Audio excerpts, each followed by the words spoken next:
Ooh, I'm in your walls. I'm in my own walls. Hello, everybody. Welcome back to my channel. It's Hikaru again here with another kiting recap.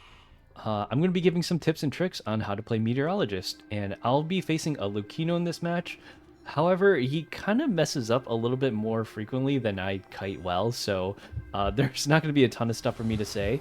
But the first thing I want to mention is that always have some type of wind prepared at the start of the match. It doesn't matter if the hunter's not near you, but having something in case is just always good. You can always choose not to use it or change it out while you're kiting, but it's good to have at least the blast prepared just in case he does jump right on top of you, like I suspected.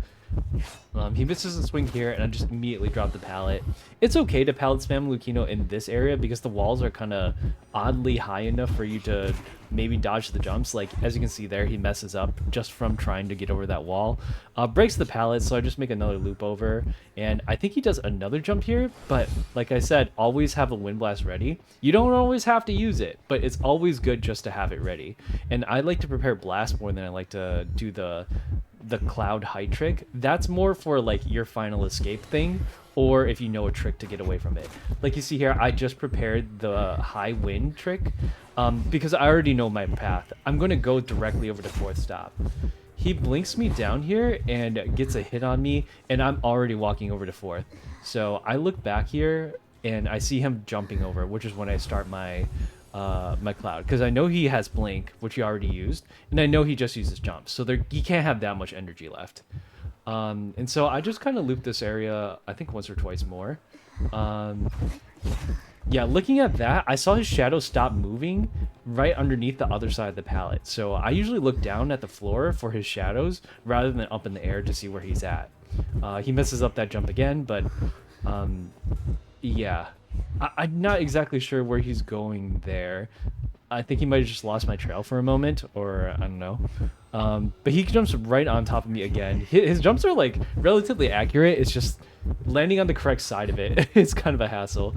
But I tell my teammates that I'm just going to die in this corner here because I know myself that there's nowhere for me to possibly go to be able to kite this out. So I just run for the furthest point away from a chair, and I just kind of let him try and chair me here.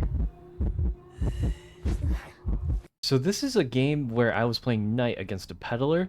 I actually don't get first chase here, but I think it's okay if I share a couple of these games like this, because Knight is more of a rescue character in the first place, so I kind of want to show you guys my thought process on how I do these rescues. So let me just fast forward a bit to see exactly when this starts. And I think she catches him pretty early, but I'm not actually the one over here. This is Entomologist's cipher. So me seeing the down go off from across the map, I want to start coming in early. I actually get a call out here from Z's saying that this peddler, oddly enough, doesn't really vine too often. She only really uses the chip damage. So that's kind of a heads up for me that she's not going to approach me in certain ways. So I think I see her near the chair over here because you can kind of see them near the chairs with certain survivor traits. And I do an attack prediction and an ability prediction here. And that way she can't actually get through the wall because she's silenced. And I did the attack one first because I was right next to her. It's good for me to do that just to get like a test to see how she plays. If she does an ability one, I'm really much too far for her to be able to make use of that in the first place. And if I do an attack one, at the very least, if she can swing me or she can use an ability, either way she's losing out. So she blinks down our prospector here, and I just start doing another cipher because honestly there's not too many spaces around here for me to do another cipher from. But I did that one damageless, so that gives me a lot of time to do a secondary rescue.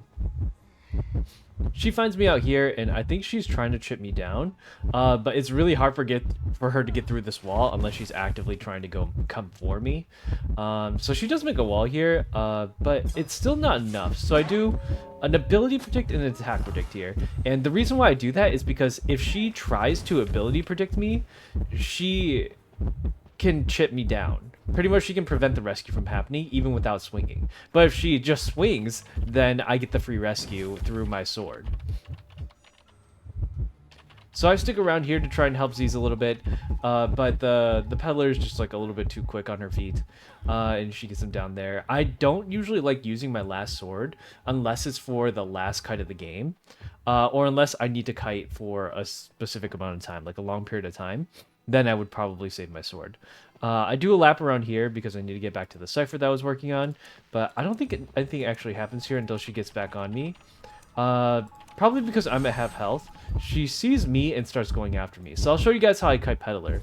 Pretty much like she misses that chip there. That was kind of on her. But you kind of I noticed that she doesn't really use her vines around here, mostly because this area is a little bit too I won't say it's like too closed off, but it's a little closed off for her. So I did 2 attack predictions there because I don't die to a chip. I can always dodge a chip. Like, chip is not too hard to dodge, but her autos will down me instantly. So that's why I did double attack. Like, she can't double chip me. As soon as I see her going for a wall, I tried to lean away from the wall. But the cipher's primed, so I just go and I run towards the window. I don't have any more swords left, and I know she's going to try to walk through this wall as soon as I go through it, so I choose not to go through the wall, and she teleports away from me. So I think that's pretty much the end of the game there. Our lawyer ends up getting dungeon right there, so that was a really good game on our part. Even though the kite didn't go well, never give up. Try to do your best with your kites, and hopefully in another video I can explain my night predictions a little bit more so that it makes more sense, but it's really on a case-by-case basis for a lot of hunters. So I'll see you guys in the next one.